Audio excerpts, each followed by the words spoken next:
So my name is Colby. I'm here to talk to you about the business practices in Australia. So let's go ahead and get this started.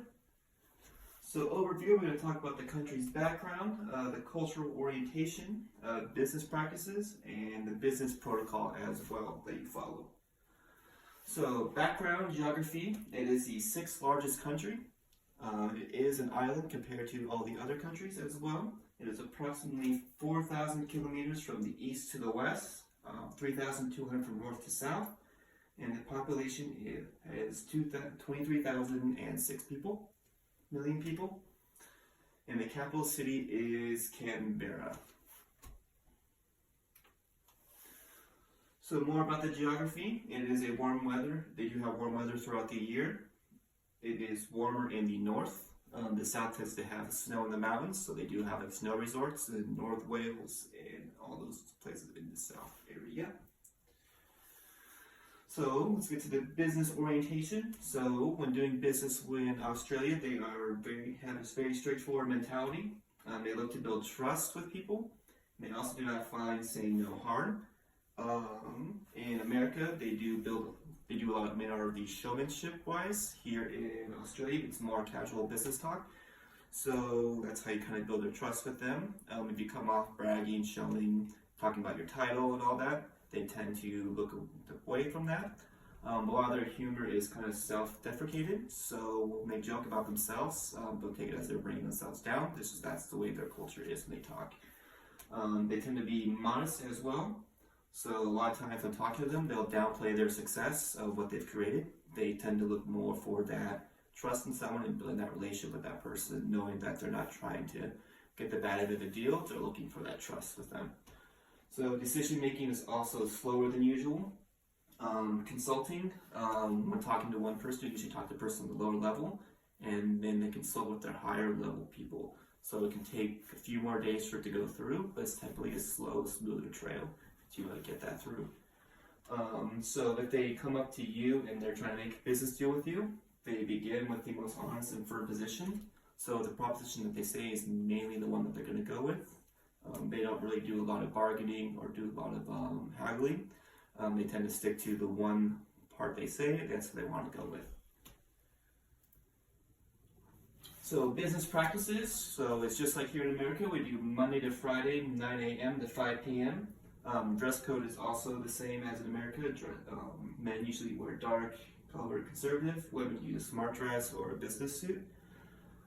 You want to schedule your meetings in advance. They don't necessarily just want a walk-in meeting, usually within 3 to 5 days to schedule a business meeting.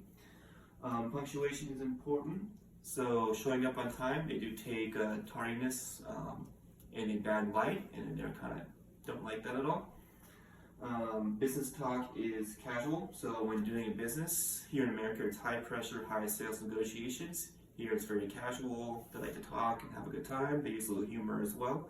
In America it's more of the high pressure negotiation, looking to make those profits. Here it's more low end, trying to just have fun. Well, not necessarily have fun, but do business and take it as casually. A lot of times though, when Americans are doing business with Australia, they're casually being taken as downplay and that they're too relaxed. But that's just the way their culture is at times when doing business. Avoid using your status into conversations. So when you talk about your status and your title, they really like to know who you are, not necessarily your showmanship. Showmanship is looked very down upon. Talking about what you've accomplished is also looked down upon too. They want to see you just as in person there.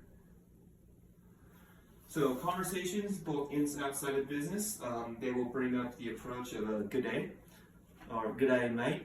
So with those two sayings, they like to abbreviate a lot of their words to make that more shorter. As an American, if your company say good day, they're going to take it as offensively. So as an American, you just say hello or hello, how are you? You might hear them say good day in business meetings. It's just that's part of their manner, the way that they talk there. They tend to use more colorful language, both in conversations and both in business as well. As unlike in America, where we tend to sway to be more politically correct, in Australia they don't really have as much political correctness. So there's a lot more. They might say something a little out of touch, and that's kind of just what their culture is. There, everyone has their opinion no matter their social status, so they a lot of times will strip a lot of titles away in conversations and downplay their successes, and they try to make sure everyone is included in the conversation. So stick to casual talk. They tend to do a lot of teasing humor. That's just their culture there, so if they're teasing you, that's usually a good sign that the meeting is going good. So some do's and don'ts, which you kind of cover through the presentation already. Using your social status for bargaining, kind of bragging about who you are and what you've done. Any type of showmanship is looked down upon. Bring up your religion, politics, and refugee situation there. If you try to talk to them about their focus there without the knowledge, it can be a little offensive to it. With the status there, 1 out of 3 people are locals or have done some sort of traveling to go overseas and back as a rite of passage. While in America, it's a 1-to-6 ratio of cultural differences. So they tend to have a more, get together there. Being late is also looked down upon. So if you set up a meeting, you stick to it. Rescheduling is also appropriate too as well. Some things you should do is recognize and respect for their culture. As much they love their animals, they love their kangaroos, they love all of that stuff. Just be straightforward and honest what you're looking for. You're not looking to play games, looking for trustworthy people, and they can see that, and they're more keen to that than us Americans are. And be courteous and relatable. So then some key differences between America and Australia. Americans, they seek to stand out. When they're doing businesses, they focus on their profits, and they want to show their showmanship to show what they've done as success. While in Australia, they look to build that trust. They rely on humor to interact with people, and they are more relaxed in business situations. It's told that whether or not they're relaxed or not, they're still taking their business very seriously. It just comes off as though they are being relaxed while making their decisions. So in conclusion on how to do business in Australia, you have to stay modest and straightforward, be respectful and keep from bragging, any sort of bargaining, haggling, kind of showing off who you are. Stay away from the high pressure decisions in sales. They like it straightforward, they don't like to be pressure, they like to take their time and make their decisions. And conversations